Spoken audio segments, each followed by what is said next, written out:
Many people are needing an emergency fund right now, and some who had one have already seen it depleted during this unprecedented time. And that means there is no better time than to have a financial expert by your side to help you get through this. Amber Perry with Farmers Financial Solutions is the person to do just that. So great to have you back again, Amber. Thank you for having me back. It's good to be back. Well, with everything that has happened over the last year, I think that all of us are more aware than ever that having an emergency fund is absolutely necessary. So what are your thoughts on that, and what are you seeing? Yeah, it really is necessary. You know, with everything that's happened in this unprecedented year that we've all been through, I think that people have realized more than ever the importance of an emergency fund. Sadly, though, the very large majority of our country did not have one. And so trying to figure out how to get through job layoffs, people having to quit their job to stay home and homeschool their kids with just schools being closed, they've landed themselves in financial situations that for some people are costing them their home, their vehicles. So it really becomes an important topic, and one of those that everybody says, you know, I've heard of an emergency fund, and yeah, we've got a little bit of savings, but there really should be a mathematical equation to what you need in an emergency fund, how to set it up, and then how to determine just how disciplined are you to create an emergency fund, and then once you have created it, how disciplined are you to not spend it. And you know, so many people, and I can hear them at home right now talking to the television saying, you know, I live paycheck to paycheck, so how can I even find extra funds to put together an emergency fund? Right, and that's the biggest thing. And you know, it doesn't need to be something that you never do because you feel like you have to pay a lot of money to figure out how to get it done. What I tell most people when they're going to come in and meet with me to do a financial review is to do a little bit of homework first. Do a 3-month budget, and in that 3-month budget, take a look at everything that you spent, write it all down, make averages of what you spent. Most of the time, and that sounds really simple, people realize, oh wow, I had no idea how much we spent on fast food. I had no idea how much we spent on stopping at the corner store gas station or just doing certain types of entertainment. And that can make or break your budget. And what I find, I would say 9 times out of 10, is that people have enough money. They don't have to live month to month. They don't have to put things on credit cards if they realize that they actually have a budget, that they make enough money if they're just a little bit more disciplined to say, okay, our fast food budget this month is, or our grocery budget can get really out of control, and this is what it's going to be. And so I literally sit down with people and I go through that budget and I figure out where can we cut back, how can we get the higher interest debt paid off, and then how do we use those funds to create an emergency fund.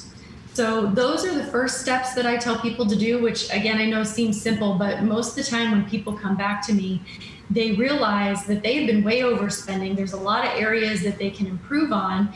And that's a huge financial stress for most people, is just month to month. So why not take the time to get your finances in order, figure out what your budget is and what you have left. And then if you're not really the best at saving or not spending it once it's there, then I can help you with different areas that we can put that emergency fund where it's a little bit harder to get to, so that you're not tempted to spend the money, and so that it is there when things like a lockdown or a loss of job happen. No, and I love when you come on because you always give examples so we can relate it to our lives. And when you were talking about the convenience store, I was thinking, yeah, that bottle of water that you grab every single time can really, really add up, and it makes it tangible. So what options do you have for people who have this emergency fund that may be able to earn some interest on it? Yeah, and that's kind of the key thing. If you're going to let your money sit there in savings, let's do something with it.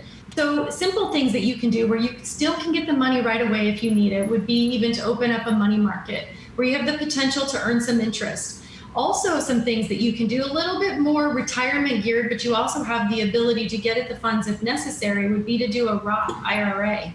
Because the idea of this is that hopefully there's no emergency, but if there is, then the Roth IRA is something that there are ways to take that money out. But you get an opportunity to earn some interest, or maybe even be a part of the market depending on what kind of fund you're interested in. And if you can earn a little bit of interest on that money that's sitting there, that's just going to help you build that emergency fund. And the idea, hopefully, if you don't need the money, is that now you're also building a retirement, which for most people who live month to month, that's just not in the cards. So if you can find the happy medium to doing both, there are a lot of options. Those are two that are fairly simple that you can get started. As long as you earn an income, you can contribute to a Roth. If you don't earn an income, but you want to try to figure out how to save it, earn a little bit of interest, a money market may be a good way to go, but there's also some other options. The key thing here is look at your budget, figure out what you're spending money on that you don't need to. Figure out how to budget those groceries and the gas, and look at your utilities even. I find a lot of times utilities, cell phones, people are paying huge amounts that they can probably call and negotiate your cable and things like that. And then we take a look at how to go from there. But if you need a little bit of help, I'm happy to offer to your viewers that we can take a look at their budget, if they're willing to do a little homework and do that 3 months prior to, and see what we can find to help people get in that better financial position, so that hopefully this kind of situation never happens again. But if it does, we all have a little bit better shot at making it through it.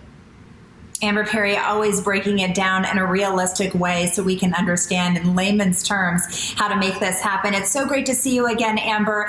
And just to let everybody know out there that you're just as nice on camera as you are off camera, and you make us feel comfortable. Good to have you again. Thank you. I appreciate it.